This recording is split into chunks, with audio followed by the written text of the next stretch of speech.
Welcome back to the channel. This week we are spending some time with the updated Skoda Enyaq. We originally would have seen it in the studio in Prague, but today we're going to have a reminder of the outside and the inside and the subtle changes that have happened. It's a midlife facelift really, and we're going to take it out for a drive, more importantly, on Irish roads. Let's get started. Sometimes when you get a mid-cycle refresh, you don't really notice the difference, but definitely on the front of the Enyaq with the new tech deck. Today we are with the Sportline 85X, although you wouldn't know it with the debadging on the back of it, the way they're going forward with their design. Prices in Ireland starting off at around 43,000 euros for the entry-level battery at 59 kilowatt hour, and then it jumps up. It's about a €2,500 walk to the bigger battery. So around 45 for the big battery, entry-level trim. I think that's phenomenal value. Today, as I said, we're on the 85X, which is their top, and that's coming in at, after grants and dealer-related charges, around 55,000. So you're getting a lump of a car, all-wheel drive, big battery, if you need it. The only one above this then is going to be the RS. Starting off, you've got some serious creases on the bonnet. Instead of the Skoda logo, we now have the word mark, and we've got this tech deck. Then you can see the daytime runner lights, the four dots, sorry. They continue across on the RS version, but on the Sportline version, it's very much all blacked out. Got the high-low beam module in underneath here, some aero, which has been improved. And then down the bottom, you can see we have our parking sensors and the slot for the air for the battery. This is bright silver is the color. Nice. Yeah, this whole area here is definitely going to make people go, oh, that's a new car. Now, the original Skoda is still a phenomenal car, and this just improves upon it really on design language. We've got 21 inches on today, and they're slightly staggered. These are Pirelli Scorpion Lex. They come in 20s and 21s, so you can have a different one, and everything is body coloured, except for a small bit of black moulding at the bottom of the doors. We've got this updated flag at the bottom of the A-pillar. Got your sensors at the top of the windscreen. We've got gloss black, because it's Sportline, it is going to be gloss black heavy. Don't have a pano sunroof in this one.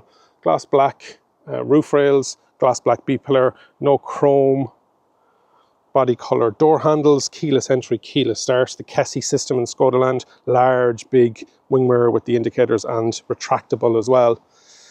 Slightly sloping, giving that good air drag coefficient. Great size, rear. Overall, a very good looking car for D-segment SUV. What do you think? No frunk still. Do people use them? I think if you have it, I don't know. Still it's probably great to get the utilization of space. Charging 11 kilowatt standard, 22 as an option, and then 10 to 80%, depending on the battery size, around 30 minutes. Gloss black shark fin aerial. Some matte black around the spoiler here, and again, just to help that air cut off. High level brake lamp as always. Window wiper, not as always. And we've got the Sportline blacked out Enyaq. We've got the big Skoda. And then we have Sportline, whereas usually you'd have 85X or the designator and the trim. That's not the case anymore, so nobody would know what car this is. Down at the bottom then you've got some reflectors, gloss black and matte black. Reversing camera. And then we've got our, probably the best thing about the Skoda Enyaq is the boot space. 585 litres, and then knock those seats down and you're going to get 1,710. Lots of practicality here as well. Flip down hooks. Some cargo area in here. It's a 40/60 with a ski hatch. We've got that cover as well. 12 volt. More shopping bag hooks here. You can explore the actual recyclable stuff. This is a little hook for your charging cable, so you can stick it in here and loop it up there. More storage in underneath here. We've got our Type 2, and we've got our domestic 3-pin socket one as well. Tie-off hooks. It can tow as well. This one hasn't got the tow pack on it, but you can get, especially with the all-wheel drive, you can get the tow pack if that's what you're interested in and you're looking to do stuff like that. So what has happened with the Enyaq? They've sold about 250,000, 250,000 globally, and in Ireland, as of end of last year, we were at over 2,500, 2,635. The Enyaq is very much linked to Ireland because it is coming from the Irish word Etna, which means essence of or spirit of principle. And the Enyaq was the first of the new naming conventions within Skoda, that if it began with E, it was an electric. We've got that modern solid design is what they're calling this bit at the front. It's a few millimeters longer and higher, but it's the same width as the outgoing model. So wheelbase is 2.8 meters, the overall length is 4.7, height is 1.6, and width is 1.9. WLTP, they're saying, is 580 kilometers, and we'll talk about the efficiency when we're out in the drive. Drag coefficient of 0.245, great for such a large SUV. Two battery sizes are 59 kilowatt hour and a 77 kilowatt hour. They're designated by the Enyaq 60 and the Enyaq 85, and three different powertrain options: a 150 kilowatt electric motor all the way up to 210 kilowatts across both axles. That's what we have today. 10 to 80% is 24 minutes for the standard battery and 28 minutes for the larger battery, which we're rocking. The standard battery is 165 kilowatt peak charging, DC, and 175 on the 85X. Towing braked is 1000 kg and unbraked is 750 kg. Oh, I always forget about it actually with regards to the boot. Not that you don't know already, but just up here, where it used to be on the petrol, is your ice scraper. So yeah, smart things like that. This seat is set for me. And so you can see that with the Sportline, you're going to get your carbon fiber trim. You're going to get also your blinds built in. Canton sound system also available. Not sure if it's on this one. You've got two Isofix in the rear, flaps that fold down. This is the Alcantara dots and man-made leather. This doesn't have the storage unit, so if you see a couple of my other videos, you'll see a storage unit. Three good headrests. You've got that ski hatch that folds all the way down. And you've got, oh, let me lock that in and then bring this down. Some device holders and cup holders. Tri-zone climate control. There is a Isofix in the front. You can see the top header there. Nice sculpted seats, a small bit of visibility out through the center of them. Magazine holder, device holder, plenty of legroom. Headroom then, I'm 6'2", 188 centimeters, about 4 or 5 centimeters. Somebody recently met me at the Nevo driving experience in partnership with Bank of Ireland and powered by SSE Electricity in Cork. And he says, how yeah, 188 centimeters, Mr. 188 centimeters. So if you're watching the video, jump into the comments and let me know. But yeah, B-pillar hook here. Also another hook up at the handrail. All seating positions have grab handles. Over here. Reading lights in the front, in the ceiling. Let's put down the mirror, the window, so you can see what the how deep they go. This one has massage, 2 set presets, lumbar support, fully electrically adjustable. Doesn't have the Canton sound system actually. I thought it did. The speakers look similar. It is keyless entry, keyless start. There is a stop-start button on the steering column. Again, Skoda updated worm mark on the center. The Sportline, whoop, let's have a little look there. Buttons rather than haptics, which is great. Voice, heated steering wheel, track up and down, and then on the other side, that's volume rocker, and then your ADAS controls and the ability to scoot through the different menus on the dash. Digital cockpit, no head-up display. I don't know if I might miss it. Lighting controls, power by their lights, rear fog light, and the ability to power open your boot. Let's see about those rear windows. How far down do they go? All the way. Tinted as well. And this is reach and rake. We've got the regen paddles behind it. Left hand side is lights and indicators. Right hand side is wipers. You've got your cruise control stalk down here then as well, and the little lever for up, down, in, and out. 13-inch screen, much more responsive than what it used to be. Wireless Android Auto, Apple CarPlay, heated seats, 3-stage, dual zone climate control that can be synced. Yeah, lovely. Some nice stitching on the Sportline version as well, and that carbon fibre continues with some brushed silver. Your driver assist button, your drive mode button, your park button, your hazards or central locking, climate control shortcut, front and rear demister. 2 phone holders, right hand one is ventilated but also wireless charging. The smaller of the cup holders in the industry, and you can move that over. I just find water bottles and stuff like that. I don't drink a lot of coffee, and a little card slot in there, as well as a parking ticket slot up here. The drive mode selector pill, reverse neutral drive, and then 2-stage regen, electronic handbrake, coin holder, some more cubbies there, center console cubby, and underneath that then is your sunglasses. You can take it out as well if you want to take it out.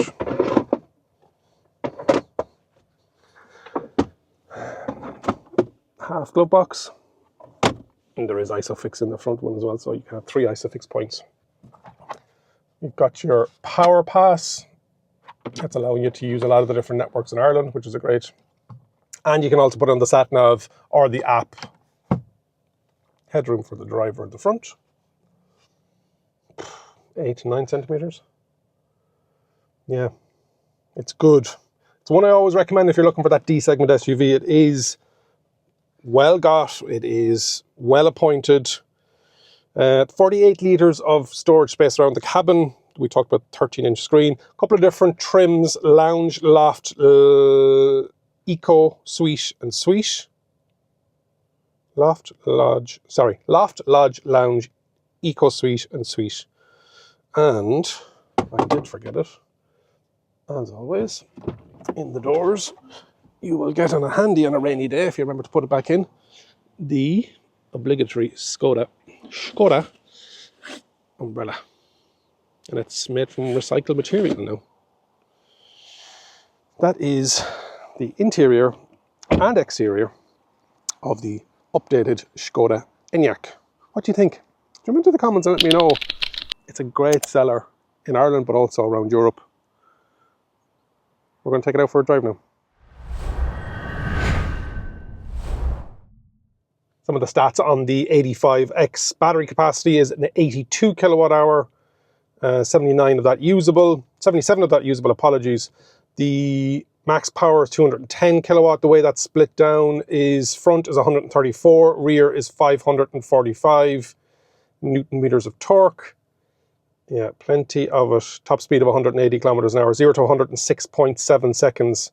The smaller battery has a top speed of 160 and an 8.1 second. This has a max towing capacity of 1,200 kgs, not 1,000 kgs like I talked about earlier on. If you've already jumped into the comments and said I was wrong on that, thank you for that. Keyless entry, keyless start, into drive, super smooth. Automatic door lock, little tug on the seatbelt. Finding new locations in the area that I've moved to. That'll be on my list moving forward.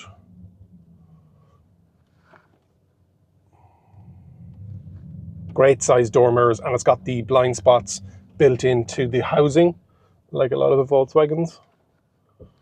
Speaking of Volkswagens, there's an Arteon. Another beautiful car.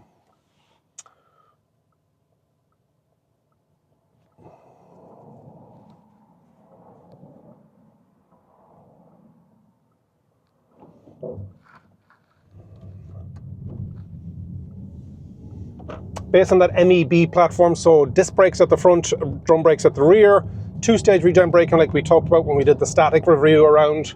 I would love some one-pedal driving.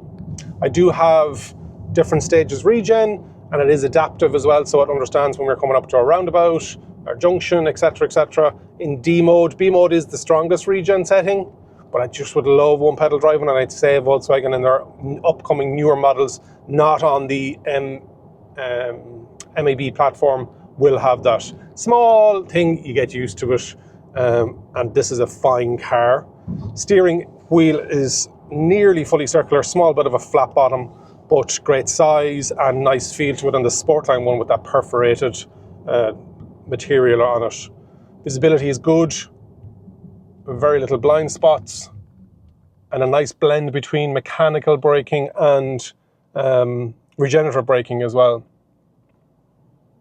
MEB platform cars would have been known for being a bit vague in their braking. You have to pump it, but otherwise it's not bad. These tractors are going right, so they're asking people to let them around.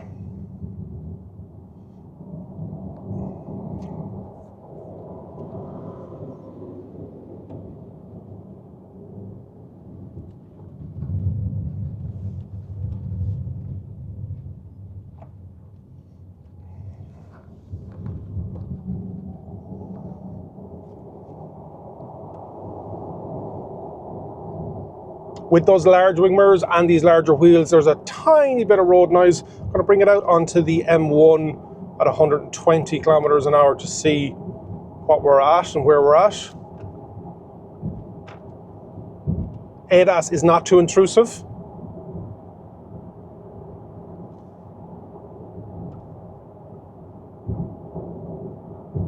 Automatic lights, automatic wipers. Yeah. For 55,000 euros, you're getting a lot of car, all-wheel drive, and that towing capability of 1,200 kgs.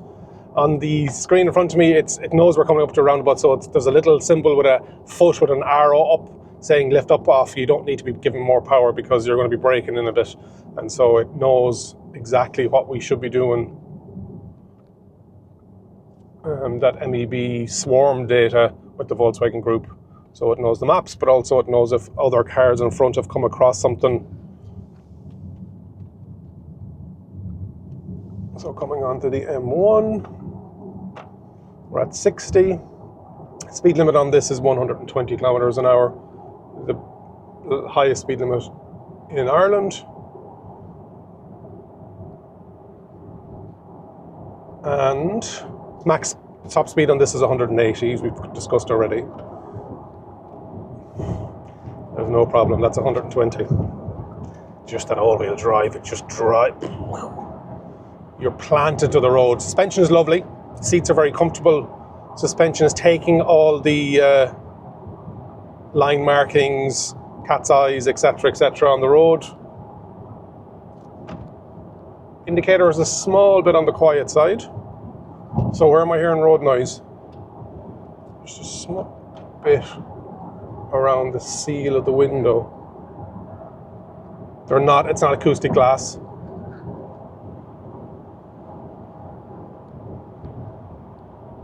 Not bad though, I'm not shouting.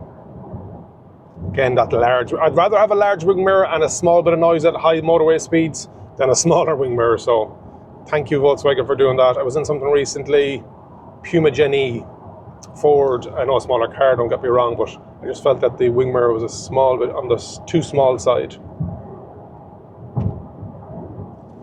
It has voice assistant, I think ChatGPT is now included in it as well. Overall, yeah, it's a winning formula, just slightly updated design-wise. Efficiency of motor. Speaking of efficiency, long term, I've been driving this about 700 kilometers. Took it from Dublin up to Ballycastle in Northern Ireland during the week to do some filming and back down again. So done 700 kilometers and efficiency of 16.6 kilowatt hours per 100 kilometers. And I will convert that into miles for my UK viewers and rest of world viewers that use Imperial. So yeah, super efficient as well.